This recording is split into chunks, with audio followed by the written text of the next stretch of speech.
guys, welcome to our channel. இன்னைக்கு வீடியோல நம்ம என்ன டாபிக் பத்தி பார்க்க போறோம்னா, நீங்க நினைக்கக்கூடிய விஷயங்களை வந்து சீக்கிரமா manifest பண்ணக்கூடிய ஒரு பவர்ஃபுல் மெத்தட் தான் இந்த வீடியோல நம்ம பார்க்க போறோம். இந்த மெத்தடை வந்து நீங்க எல்லா விஷயங்களுக்காகவும் பயன்படுத்தலாம். உங்களுக்கு இப்போ நல்ல ஒரு ரிலேஷன்ஷிப் வேணும் அப்படினா, நல்ல ரிலேஷன்ஷிப்புக்காக இந்த மெத்தடை நீங்க பயன்படுத்தலாம். ஆல்ரெடி நீங்க பிரேக்கப்ல இருக்கீங்க, திரும்ப நீங்க ஒன்னு சேரணும்னு நினைக்கிறீங்க அப்படினா, நீங்க அதுக்காகவும் இந்த மெத்தடை பயன்படுத்தலாம். ஜாபுக்கு வந்து நீங்க ப்ரமோஷன் வேணும் அப்படின்னு இருக்கீங்கன்னா நீங்கள் அதுக்காக பயன்படுத்தலாம். உங்களுக்கு நல்ல ஒரு ஜாப் கிடைக்கல அப்படின்னா ஜாபுக்காக நீங்கள் இந்த மெத்தடை பயன்படுத்தலாம். மணி அட்ராக்ட் பண்ணுறதுக்காக இந்த மெத்தடை நீங்கள் பயன்படுத்தலாம். அதே மாதிரி உங்களுக்கு மேரேஜ் இஷ்யூஸ் ஏதாச்சும் இருக்குது அப்படின்னா அதுக்காகவும் இந்த மெத்தடை பயன்படுத்தலாம். இந்த மாதிரி உங்களுக்கு என்ன தேவைகள் இருக்கோ அந்த தேவைக்காக இந்த மெத்தடை நீங்கள் பயன்படுத்தலாம். இந்த மெத்தடை நீங்கள் பயன்படுத்துகிறப்போ இது உங்களுக்கு 3x வேகத்தில் வந்து இது ரிசல்ட்டை கொடுக்கும். நீங்கள் மெத்தடை செஞ்சு முடித்த உடனே இன்ஸ்டன்ட் ரிசல்ட்டு கூட இந்த மெத்தடில் நீங்கள் பார்க்க முடியும். நீங்கள் பயன்படுத்துகிறப்பவே இதனுடைய ரிசல்ட் வந்து அந்த அளவுக்கு ரொம்ப ஃபாஸ்ட்டாக இருக்கும். நம்ம வீடியோக்குள்ளாடி முன்னாடி நம்ம சேனலை நீங்கள் இதான் ஃபஸ்ட் டைம் பார்க்குறீங்கன்னா மறக்காமல் சப்ஸ்கிரைப் பண்ணிக்கோங்க. பக்கத்தில் இருக்கிற பெல் பட்டனையும் கிளிக் பண்ணிக்கோங்க. அப்போ தான் நான் போடுற வீடியோஸ் எல்லாமே உடனுக்குடன் உங்களுக்கு நோட்டிஃபிகேஷனில் வந்துக்கிட்டே இருக்கும். வாங்க வீடியோக்குள்ளாடி போகலாம். இந்த மெத்தடை வந்து நீங்கள் பயன்படுத்துகிறப்போ முதல்ல ஏதாவது ஒரு விஷயக்காக மட்டும்தான் நீங்கள் பயன்படுத்தணும். ஒரே சமயத்தில் 2-3 விஷயங்களுக்காக நீங்கள் பயன்படுத்தவே கூடாது. உங்களுக்கு எந்த ஒரு விஷயம் வந்து எமர்ஜென்சியாக இருக்கோ, சீக்கிரம் நடக்கணும்னு நீங்கள் நினைக்கிறீங்களோ அந்த விஷயத்துக்காக இந்த மெத்தடை வந்து பயன்படுத்துங்க. இந்த மெத்தடை வந்து நீங்கள் எந்த டேல வந்து நீங்கள் பயன்படுத்தணும் அப்படின்னா பௌர்ணமி அன்னைக்கு தான் இந்த மெத்தடை பயன்படுத்தணும். இப்போ நீங்கள் கேட்கலாம், பௌர்ணமியை தவிர்த்து வேறு நாளில் நான் வந்து இந்த மெத்தடை செய்யலாமா அப்படின்னு. நீங்கள் செய்யவே கூடாது. நீங்கள் இந்த மெத்தடை வந்து செய்ய வேண்டிய நாள் வந்து பௌர்ணமியில் மட்டும்தான் இந்த மெத்தடை நீங்கள் செய்யணும். இந்த மெத்தடை நீங்கள் எந்த நேரத்தில் நீங்கள் செய்யணும் அப்படின்னா நைட்டு, அதாவது 10 மணிக்கு மேலே தான் இந்த மெத்தடை வந்து நீங்கள் செய்யணும். முழு நிலவும் வந்து பார்த்திங்கன்னா உங்கள் கண்ணுக்கு வந்து கிளியராக தெரியணும். நீங்கள் உட்காந்துட்டு இருக்கக்கூடிய இடத்துல வந்து நிலவு தெரியுது, ஆனால் அந்த இடத்துல வந்து மரங்கள் மறைச்சிருக்கு, ஆனால் நிலா வந்து எனக்கு அரைகுறையாக தான் தெரிஞ்சிட்டே இருக்குது அப்படின்னா அந்த இடத்துல வச்சு நீங்கள் செய்யாதீங்க. முழு நிலவாக இருக்கணும், அது முழுசாக உங்கள் கண்ணுக்கு தெரியணும், அதனுடைய ஒளி எல்லாமே வந்து நீங்கள் அப்சர்வ் பண்ணுற மாதிரி இருக்கணும்.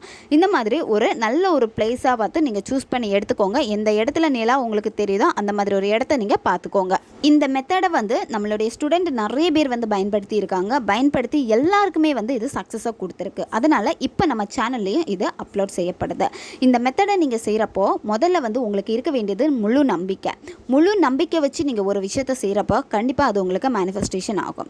இப்போ அந்த பர்சன் வந்து உங்ககிட்ட பேசாமல் இருக்காங்க, பிரேக்கப் ஆகிடுச்சு, அவங்கள பற்றி எந்த ஒரு டீட்டெயில்ஸுமே தெரியல, அவங்க ஃபாரினில் இருக்காங்க, உங்களை விட்டு ரொம்ப தொலைவில் இருக்காங்க, லாங் டிஸ்டன்ஸாக இருக்கட்டும், இந்த மாதிரி எந்த ஒரு இஷ்யூவாக இருந்தாலும் சரி நீங்கள் இந்த மெத்தடை பயன்படுத்தலாம். அவங்க இல்லை இந்த மாதிரி ஒரு தாட்டை நீங்கள் வச்சுட்டு இருந்தீங்கன்னா இதை முதல்ல நீங்கள் விட்டுட்டு அந்த பர்சன் உங்கள் கூட தான் இருக்காங்க அப்படின்னு நீங்கள் இந்த மெத்தட் எல்லாமே செய்கிறப்போ கண்டிப்பாக நீங்கள் என்ன விஷயத்துக்காக பண்ணுறீங்களோ அதே விஷயம் உங்களுக்கு திருப்பி கிடைக்கும். உங்களுக்கும் பொறுமை இருக்கணும். பொறுமை இல்லாமல் எனக்கு ஏன் ரிசல்ட் கிடைக்கல, ஏன் எனக்கு இன்னைக்கு ரிசல்ட் கிடைக்கல, ஏன் நாளைக்கு எனக்கு ரிசல்ட்டும் கிடைக்க மாட்டேங்குது, இந்த மாதிரி நீங்கள் எக்ஸ்பெக்டேஷன் வச்சு அந்த பொறுமை இல்லாமல் பண்ணீங்க அப்படின்னா கண்டிப்பாக நீங்கள் இங்கே ரிசல்ட்டை எதிர்பார்க்காதீங்க. ஏன்னா உங்களுக்கு ரிசல்ட் கிடைக்காது. நீங்கள் எந்த விதமான எக்ஸ்பெக்டேஷனும் இல்லை. நீங்கள் கொடுக்கக்கூடிய விஷயத்தை வந்து உங்களுடைய அடி மனசில் இருந்து 100% நீங்கள் கரெக்டாக கொடுக்குறீங்க அப்படின்னு உங்களை நீங்கள் நம்பி பண்ணுறப்போ கண்டிப்பாக அது உங்களுக்கு ரிசல்ட்டை கொடுக்கும். ஏன்னா நிறைய பேர் பண்ணுற தப்பு இதுதான். பொறுமை இல்லாமல் எனக்கு ஏன் ரிசல்ட் கிடைக்க மாட்டேங்குது, நான் பண்ணியும் எனக்கு ஏன் ரிசல்ட் கிடைக்கலன்னு சொல்லிட்டு அவங்க எதிர்பார்த்துக்கிட்டே இருக்க என்ன ஆகும்னா அந்த எதிர்பார்ப்பு தான் அவங்களுக்கு திரும்ப மேனிஃபெஸ்டேஷன் ஆகிக்கிட்டே இருக்கு. ஸோ அதனால் இந்த தப்பை வந்து நீங்கள் பண்ணாதீங்க. இந்த மெத்தடில் வந்து உங்களுக்கு தேவைப்படுற பொருள் வந்து பார்த்திங்கன்னா ஒரு கிளாஸ் தேவைப்படும். கிளாஸ் வந்து பார்த்திங்கன்னா கண்ணாடி கிளாஸாக இருக்கணும். ஆல்ரெடி நீங்கள் பயன்படுத்தினதாக இருக்கக்கூடாது. வீட்டில் வந்து தண்ணி குடிக்கிறதுக்காக நீங்கள் இந்த மாதிரி கிளாஸ் வச்சுருக்கீங்க அப்படின்னா அதை பயன்படுத்தாதீங்க. மெத்தட்ஸுக்காகவே நீங்கள் தனியாக ஒரு கிளாஸ் வச்சுக்கோங்க. அதுக்கப்புறம் உங்களுக்கு தேவைப்படுறது வந்து பார்த்திங்கன்னா ஒரு சின்ன பீஸ் பேப்பரை எடுத்துக்கோங்க. பேப்பர் வந்து பார்த்திங்கன்னா ஒயிட் கலர் பேப்பராக தான் இருக்கணும். லைன் போட்ட பேப்பராக எதுவுமே இருக்கவே கூடாது. ரெட் கலர் பென் உங்களுக்கு இதில் தேவைப்படும். பௌர்ணமி அன்னைக்கு வந்து நீங்கள் நான்வெஜ் சாப்பிடக்கூடாது. குளிச்சு முடிச்சுட்டு தான் இந்த மெத்தடை வந்து நீங்கள் செய்யணும். இப்போ நீங்கள் காலையில் தலைக்கு குளிச்சிட்டிங்க அப்படின்னா ஈவினிங் வந்து நீங்கள் உடம்புக்காச்சும் குளிக்கணும். குளிச்சுட்டு தான் கண்டிப்பாக இந்த மெத்தடை நீங்கள் செய்யணும். ஏன்னா உங்ககிட்ட இருக்கக்கூடிய அந்த நெகட்டிவ் எல்லாத்தையும் வந்து நீங்கள் ரிமூவ் பண்ணணும். உங்கள் ஆறாவை சுற்றி இருக்கக்கூடிய நெகட்டிவ், அதுக்காக நீங்கள் குளிச்சுட்டு தான் இதை பண்ணணும். நீங்கள் உங்களுடைய மொட்டை மாடி இல்லை பால்கனி இல்லை வெளியே எங்கேயாவது ஒரு இடத்த வந்து சூஸ் பண்ணிக்கோங்க. அதாவது நிலம் உங்களுக்கு எந்த இடத்துல வந்து கிளியராக தெரியுதோ அந்த ஒரு சுத்தமான ஒரு இடத்த வந்து நீங்கள் சூஸ் பண்ணிக்கோங்க. அந்த இடத்துல வந்து நீங்கள் வெறும் தரையில் உட்காரவே கூடாது. ஏதாச்சும் ஒரு விரிப்பு போட்டுட்டு அதுக்கு மேலே நீங்கள் உட்காந்துக்கோங்க. உட்காந்துட்டு நீங்கள் சம்பளக்கால் போட்டுட்டு உங்களுடைய முதுகு தண்டை வந்து ரொம்ப நேரே நீங்கள் வைக்கணும். அதாவது குறுக்கி அப்படி நீங்கள் உட்காரக்கூடாது, நேரே வச்சுட்டு நீங்கள் முதல்ல செய்ய வேண்டியது என்ன அப்படின்னா, முதல்ல நீங்கள் வந்து ப்ரேயர் பண்ணுங்கள். அந்த நிலவை பார்த்துட்டு நீங்கள் என்ன உங்களுக்கு நடக்கணும், என்ன விஷயத்துக்காக நீங்கள் மேனிஃபெஸ்ட் பண்ண போகிறீங்களோ அந்த விஷயம் எனக்கு நடக்கணும், எனக்கு நடத்தி கொடுங்க அப்படின்னு சொல்லிட்டு ப்ரேயர் பண்ணுங்கள். ப்ரேயர் பண்ணிவிட்டு அதுக்கப்புறம் என்ன பண்ணணும்னா, ஒரு 10-15 வாட்டி உங்கள் மூச்சை நல்லா உள்ளே இழுத்துட்டு வாய் வழியாக மூச்சை வெளியே விடுங்க. நீங்கள் இந்த மூச்சு பயிற்சி செய்கிறப்போ ரொம்ப பொறுமையாக தான் நீங்கள் செய்யணும், ஸ்பீடாக செய்யக்கூடாது.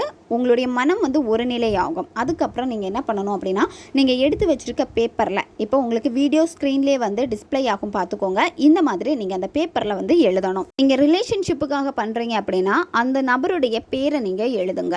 அதுக்கப்புறமா அவங்களுடைய டேட் ஆஃப் பர்த் எழுதணும். அதுக்கு அடுத்தது விஷ், உங்களுக்கு என்ன நடக்கணுமோ. இப்போ நீங்கள் வந்து பிரேக்கப்பில் இருக்கீங்க, உங்களை பிளாக் பண்ணிட்டாங்க, அவங்க உங்களை அன்பிளாக் பண்ணணும்னா அன்பிளாக்னு எழுதிட்டு இன்டூ 3ன்னு நீங்கள் போடுங்க.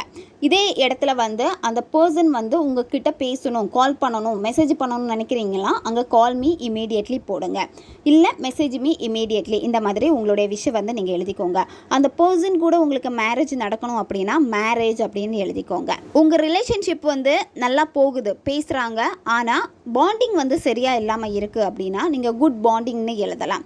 ஹஸ்பண்ட் அண்ட் ஒய்ஃபுக்கு இடையில வந்து ஒரு நல்ல ஒரு ஷேரிங் இல்லாமல் இருக்குது, ஷேரிங்னு எழுதுங்க. இந்த மாதிரி உங்களுக்கு என்ன தேவை இருக்கோ, என்ன விஷயம் உங்களுக்கு நடக்கணுமோ அதை நீங்கள் எழுதிக்கோங்க. இது நீங்கள் ஜாபுக்காக மணிக்காக அட்ராக்ட் பண்ணுறதா இருக்கீங்க அப்படின்னா இந்த இடத்துல வந்து ஃபஸ்ட்டு உங்கள் பேரை போடணும். அதுக்கப்புறம் உங்களுடைய டேட் ஆஃப் பர்த் போடணும். அதுக்கு அடுத்து வந்து ஜாப், அதாவது நீங்கள் என்ன ஜாபுக்கு வந்து போகணுன்னு ஆசைப்படுறீங்களோ அந்த ஜாபை எழுதிட்டு இன்டூ 3 போடுங்க. உங்களுக்கு ஜாப் கிடச்சிடுச்சு, ப்ரொமோஷனுக்காக வெயிட் பண்ணிகிட்டு இருக்கீங்க, ப்ரொமோஷன் கிடைக்க மாட்டேங்குது அப்படின்னா இந்த இடத்துல நீங்கள் ப்ரொமோஷன் எழுதிட்டு இன்டூ 3 போடுங்க. இது நீங்கள் மணிக்காக பண்ணுறீங்க அப்படின்னா உங்களுக்கு எவ்வளோ அமௌண்ட் மணி வேணுமோ அந்த அமௌண்ட்டை வந்து நீங்கள் எழுதணும். அந்த விஷில் எழுதிட்டு இன்டூ 3 போடுங்க. இந்த மாதிரி உங்களுடைய தேவை என்ன இருக்கோ அதை நீங்கள் எழுதிட்டு அடுத்து என்ன பண்ணணும் அப்படின்னா அந்த பேப்பரை நீங்கள் கையில் வச்சுக்கோங்க. கையில் வச்சுட்டு எதுக்காக இப்போ நீங்கள் அந்த விஷ் எழுதியிருக்கீங்களோ அந்த விஷ் வந்து இப்போ உங்களுக்கு கிடைச்சிடுச்சு, உங்கள் கையில் தான் இருக்குது அப்படின்னு நீங்கள் விசுவலைசேஷன் பண்ணணும். அதாவது அந்த பேப்பரில் நிலவுடைய ஒளி வந்து படணும். நீங்கள் இப்போ அந்த பர்சன் கூட ரொம்ப சந்தோஷமாக வாழ்கிறீங்க, உங்களுக்கு தேவையான பணம் இப்போ உங்களுக்கு கிடச்சிடுச்சு, நீங்கள் ஒரு பிடிச்ச ஜாபில் வந்து போயிட்டீங்க, அங்கே வந்து எல்லாருமே நல்லா பேசுகிறாங்க, ஜாப் ரொம்ப சூப்பராக போயிட்டுருக்கு. இந்த மாதிரி உங்களுக்கு என்ன வேணுமோ அதை நினச்சி நீங்கள் விசுவலைசேஷன் பண்ணுங்கள். விசுவலைசேஷன் பண்ணதுக்கப்புறமா நீங்கள் என்ன பண்ணணும்னா ஒரு கிளாஸ் எடுத்து வச்சுருப்பீங்க. அந்த கிளாஸில் வந்து நீங்கள் நார்மல் வாட்டர் வந்து ஆட் பண்ணிக்கோங்க. நார்மல் வாட்டர் ஆட் பண்ணதுக்கப்புறமா நீங்கள் எழுதி வச்சுருக்கக்கூடிய அந்த பேப்பரை 3ஆக மடிச்சுட்டு அந்த தண்ணியில் நீங்கள் போட்டுறணும். அதுக்கப்புறம் நீங்கள் என்ன பண்ணணும் அப்படின்னா சோழி, அதாவது 3 சோழி வந்து உங்களுக்கு இதில் தேவைப்படும். உங்களுக்கு ஆன்லைன்லேயே கிடைக்கும். நீங்கள் சின்னதாக இருக்கக்கூடிய சோழியாக பார்த்து வாங்கிக்கோங்க. இந்த சோழியை வந்து நீங்கள் என்ன பண்ணணும்னா உங்களுடைய கைகளில் வச்சுட்டு அந்த கையில் இருக்கக்கூடிய சோழியில் நிலவுடைய ஒளி படணும். அந்த சோழிக்கிட்ட நீங்கள் நினச்ச விஷயம் வந்து இப்போ உங்களுக்கு நடந்துருச்சு அப்படின்னு நீங்கள் சொல்லணும். இதை நீங்கள் எனக்கு நடத்தி கொடுத்ததுக்கு ரொம்ப நன்றி அப்படின்னு சொல்லிட்டு அந்த சோழியை அந்த வாட்டரில் போட்டுருங்க. போட்டுட்டு நீங்கள் அதை அப்படியே வச்சுக்கோங்க. நில ஒளியில் தான் அந்த வாட்டர் இருக்கணும். மறுநாள் காலையில் நீங்கள் எந்திரிச்ச உடனே நீங்கள் என்ன பண்ணணும் அப்படின்னா அதில் இருக்கக்கூடிய அந்த சோழியை மட்டும் நீங்கள் தனியாக எடுத்துகிட்டு அந்த பேப்பரை வந்து நீங்கள் அந்த தண்ணிலேயே நல்லா கசக்கிட்டு அந்த பேப்பர் நல்லா மிக்ஸ் ஆகும் அந்த வாட்டர் கூட. அதை நீங்கள் ஏதாவது ஒரு செடிக்கு ஊற்றிடுங்க. அப்படி இல்லைன்னா எங்கேயாவது ஓரமாக கால் மீதி படாத இடத்துல வந்து நீங்கள் ஊற்றிடுங்க. நீங்கள் என்ன விஷயத்துக்காக மேனிஃபெஸ்ட் பண்ணீங்களோ அந்த விஷயம் வந்து அடுத்த பௌர்ணமிக்குள்ளாடி உங்களுக்கு நடக்கும். நீங்கள் ப்ராப்பராக கரெக்டாக நீங்கள் பண்ணணும். எக்ஸ்பெக்டேஷன் பண்ணக்கூடாது, நெகட்டிவ் தாட் இருக்கக்கூடாது. நீங்கள் கிளியராக கொடுத்தீங்க அப்படின்னா இது உங்களுக்கு அடுத்த பௌர்ணமிக்குள்ளாடி நடந்தே தீரும். இந்த சோழியை வந்து நீங்கள் உங்கள் பேக்லேயோ பர்ஸ்லேயோ இந்த மாதிரி நீங்கள் வச்சுருங்க. தேவைப்படுறவங்க இந்த மெத்தடை பயன்படுத்தி பாருங்கள். ஓகே காய்ஸ், நம்ம சேனல் உங்களுக்கு பிடிச்சிருக்குன்னா மறக்காமல் சப்ஸ்கிரைப் பண்ணிக்கோங்க. வீடியோவை தேவைப்படுற உங்கள் ஃப்ரெண்ட்ஸுக்கும் மறக்காமல் ஷேர் பண்ணுங்கள். அவங்களுக்கும் இது உபயோகமாக இருக்கும். இன்னும் நிறைய வீடியோஸ் நம்ம சேனலில் அப்லோட் ஆகிட்டே இருக்கும். அதனால் பக்கத்தில் இருக்க பெல் பட்டனையும் மறக்காமல் ப்ரெஸ் பண்ணி வச்சுக்கோங்க. அப்போ தான் நான் போடுற வீடியோஸ் எல்லாமே உடனுக்குடன் உங்களுக்கு நோட்டிஃபிகேஷனில் வந்துக்கிட்டே இருக்கும். அடுத்த வீடியோவில் சந்திக்கலாம். நன்றி.